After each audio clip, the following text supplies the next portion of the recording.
capítulo de campo elétrico. Ele fala o seguinte: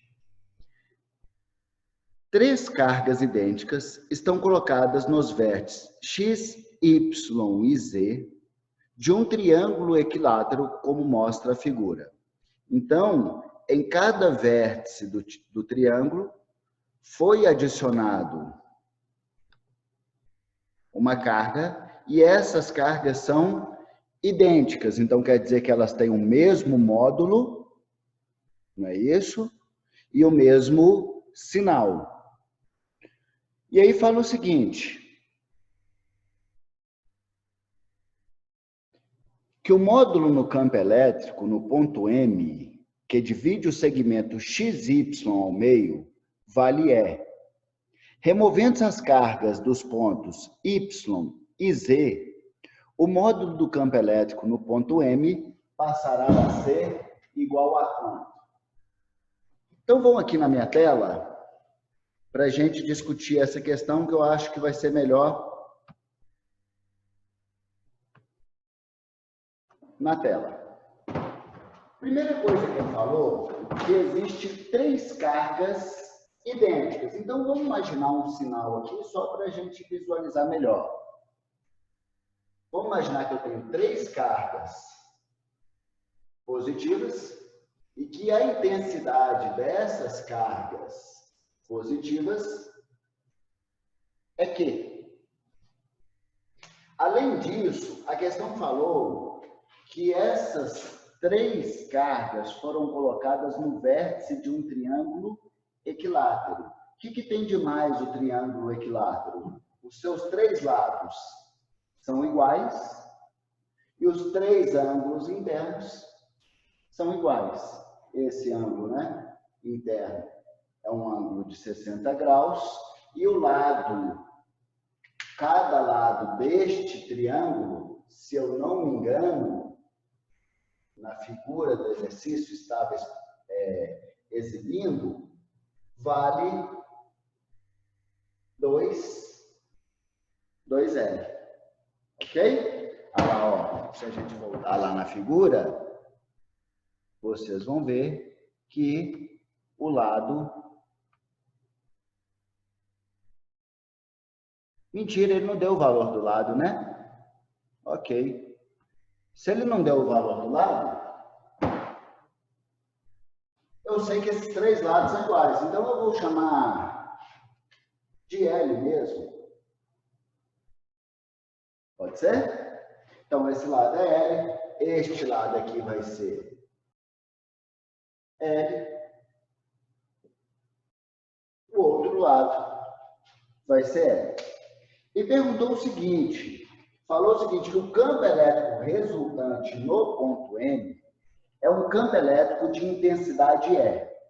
Primeiro, quantos campos elétricos estão sendo gerados nessa região de análise? Se eu tenho três cargas, estão sendo gerados três campos elétricos. Então, na verdade, o campo elétrico de intensidade E, que ele está falando, é o campo elétrico resultante. É o campo elétrico resultante. Então, vamos parar e imaginar o seguinte. Essa carga do lado X, ela vai gerar um campo elétrico no ponto M. Para onde? A direção é a reta que une o ponto à carga e o sentido é saindo dessa carga. Então, a carga X vai gerar um campo elétrico para cá, que eu vou chamar de EX. A carga Y, que está do lado direito, ela vai gerar um campo elétrico também saindo, que ela é positiva, mas como o ponto M está à esquerda dela, o campo elétrico vai estar para a esquerda. Beleza? Esse campo elétrico eu vou chamar de EY. E a carga Z também gera um campo elétrico no ponto M. Ele falou que o campo elétrico no ponto M, o ponto M, na verdade, é o ponto médio entre X e Y. Se é o ponto médio entre os X e Y, é um ponto que está exatamente abaixo da altura desse triângulo regular, que é o triângulo equilátero. Então, minha reta ficou meio curva aí, né? Então, neste ponto aqui, vai ter um campo elétrico que vai estar na vertical, gerado pela carga que está no ponto Z, que eu vou chamar de EZ, o campo elétrico gerado por Z. Quando tem essas três cargas, o campo elétrico resultante, que é a soma dos três campos elétricos, ele falou que é E. Isso é a questão que disse. Então, vamos parar para pensar. Como é que eu calculo o campo elétrico gerado por uma carga pontual? Lembrem que o campo elétrico depende do meio, depende da carga que está gerando o campo elétrico, que todas as situações vai ser uma carga de mesma intensidade, sobre a distância ao quadrado. Então, se a gente parar para pensar, a carga X e a carga Y estão na mesma distância em relação ao ponto M, que é o ponto no espaço que a gente está analisando os campos elétricos gerados, as perturbações geradas pelas três cargas. E neste ponto médio aqui, eu posso pensar que a carga Y vai estar gerando um campo elétrico de qual intensidade? O meio que todas as cargas estão é o mesmo. A intensidade das cargas é a mesma. E a distância que X está do ponto M e Y está do ponto M é o mesmo. O que eu posso concluir com isso? Que a intensidade dos campos elétricos gerados por X e Y é o mesmo. Então, eu posso afirmar que nessa configuração, o campo elétrico gerado por X e o campo elétrico gerado por Y tem mesmo módulo, mesma direção e sentidos opostos. Então, eles se anulam. Se eles se anulam, o único campo elétrico que vai sobrar é o Z. Então, o campo elétrico Z, ele nada mais é do que o campo elétrico resultante. É o campo elétrico por Z. Ficou claro? Beleza? Ô, Alexandre, Sim. o campo elétrico Z, ele ficou para baixo, foi por conta da carga positiva, né? Que é Perfeito. saindo. Se a Ah, carga tá. está acima dela, o sentido de estar saindo da carga positiva tem que estar o quê? Para baixo. Não é? Se eu colocasse o Z para cima, eu indicaria que o sentido do campo elétrico está no sentido de quê? Entrar na carga. E é isso que acontece? Não. Cargas positivas, o campo elétrico é saindo. Tanto é que o campo elétrico de X está para cá, ó. Para a direita. Saindo de X. O campo elétrico de Y está para cá. Para a esquerda. Saindo de Y. Foi? Entendi, obrigada. Entendi. Legal. Show de bola. Então, se a gente parar para pensar, a primeira situação é essa. Qual que é a segunda situação? Então, essa é a primeira situação. Que o campo elétrico resultante, na primeira situação, vai ser E, que ele chamou de E no enunciado. E a gente viu que esse E, na verdade, que o campo elétrico resultante da primeira situação, que tem as três cargas, é o campo elétrico de Z, porque o campo elétrico gerado por X e Y se anulam. Só que no enunciado, ele não está perguntando do campo elétrico dessa primeira situação. Ele está perguntando o quê? Voltando lá na questão. Se a gente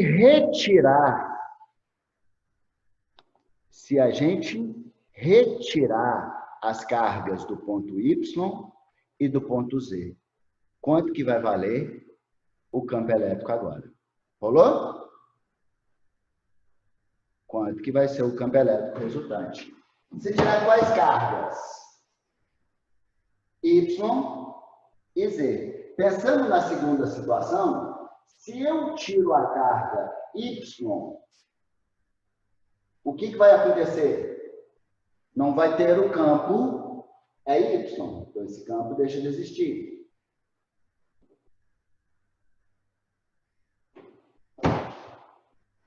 Se eu removo a carga Z, do ponto Z, o campo elétrico gerado pela carga Z deixa de existir. Então, no ponto M, o único campo elétrico que vai ser gerado na segunda situação é o quê? O campo elétrico gerado pela carga X, que só tem ela. Então, na segunda situação, o novo campo elétrico resultante, que eu vou chamar de ER', ele vai ser igual ao quê? O campo elétrico gerado por X. Só que a resposta é em função de E. E eu só consigo relacionar em função de E o campo elétrico de Z. Então, como é que eu vou fazer essa situação? Eu vou ter que conseguir correlacionar essa primeira com a segunda situação. Então, vamos tentar explodir a equação de campo elétrico para conseguir enxergar a relação. Ok? Vamos lá. O campo elétrico, primeira situação, gerado por Z, ele é igual a quanto? Em Z, aqui, que é um Z. Ele é igual a constante do meio vezes a carga geradora do campo, mas se todas são idênticas, eu posso chamar todas de quê? Dividido pela distância ao quadrado. Qual é a distância aqui? Se a gente parar para pensar, a distância aqui vai ser a altura deste triângulo. Essa aqui, ó. Que eu vou chamar de H. Pode ser? Sobre a distância H ao quadrado. Isso aqui é igual a quem? A E. Legal. E X? X eu vou fazer aqui desse lado. Campo elétrico de X. Segunda situação, que é o campo elétrico resultante da segunda situação. Ele é igual ao quê? K, que as cargas estão no mesmo meio, então é a mesma constante, vezes Q, não é a mesma carga, mas são cargas idênticas, sobre a distância ao quadrado. Qual a distância? Da metade desse ponto até o ponto X. Eu não chamei cada lado de L, então esse lado aqui vai ter que ser L sobre 2. Eu penso nessa distância aqui. Se o lado todo é L, a metade dele é L sobre 2. Oi? Então aqui, dividido por L sobre 2 ao quadrado. Beleza? Se a gente parar para pensar, já está tendo muita coisa em comum em relação ao campo elétrico gerado por Z e o campo elétrico gerado por X. A constante é a mesma, a carga é a mesma, só a distância que não é a mesma. Mas eu tenho como colocar o H em função de L. Como assim? Se a gente pensar nesse triângulo aqui, ó, eu vou apagar até os outros lados. Vamos pensar nesse triângulo, que o lado é L. Esse é um triângulo 30, 60, 90. O que tem de mais nesse triângulo 30, 60, 90? Se você usar regras do cosseno, quanto que é cosseno de 60? É meio. O que é cosseno de 60? Cateto adjacente, que seria esse lado, sobre a hipotenusa. Então, quer dizer que o lado que está formando o ângulo de 60, ou seja, o lado oposto ao ângulo de 30, ele vai valer sempre a metade da hipotenusa, sobre 2, que a gente já tinha visto. Mas este lado aqui, oposto ao ângulo de 60, ele vai ser L raiz de 3 sobre 2. Beleza? Por quê? Porque a gente sabe que cosseno de 30 ou seno de 60 é raiz de 3 sobre 2. Beleza? E aí eu consigo substituir que o campo elétrico gerado por Z é igual a quanto? K vezes Q sobre L raiz de 3 sobre 2. Isso tudo elevado ao quadrado. Foi? E isso tudo é igual a E. Agora, vamos melhorar essa relação aqui. L ao quadrado, L. Então, isso é K vezes Q sobre L ao quadrado, vezes o quê? Raiz de 3 ao quadrado. Raiz de 3 ao quadrado. 3. 2 ao quadrado. 4. Foi? Isso tudo é igual a quê? A E. Continuando, então. Se está dividindo por fração, eu posso multiplicar invertido. Isso vai dar 4K vezes Q sobre 3L ao quadrado. Foi? Isso tudo é igual a E. Beleza. Continuando, então, do outro lado aqui. Melhorando essa relação, x é igual a quê? K vezes Q sobre L ao quadrado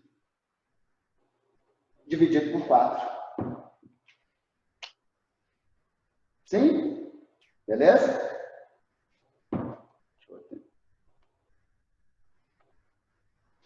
Melhorando essa relação, eu tenho aqui o quê?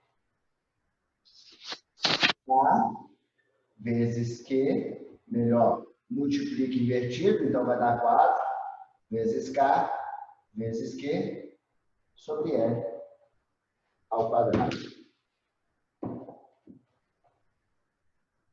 Até aí tudo bem, galera? Alguma dúvida?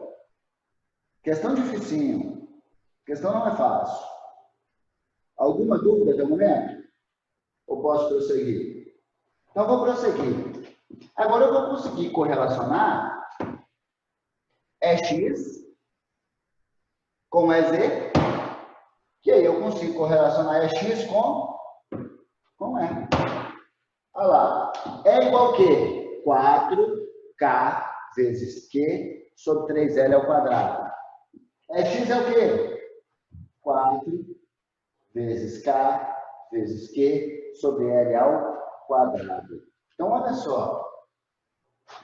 O que seria isso aqui, então?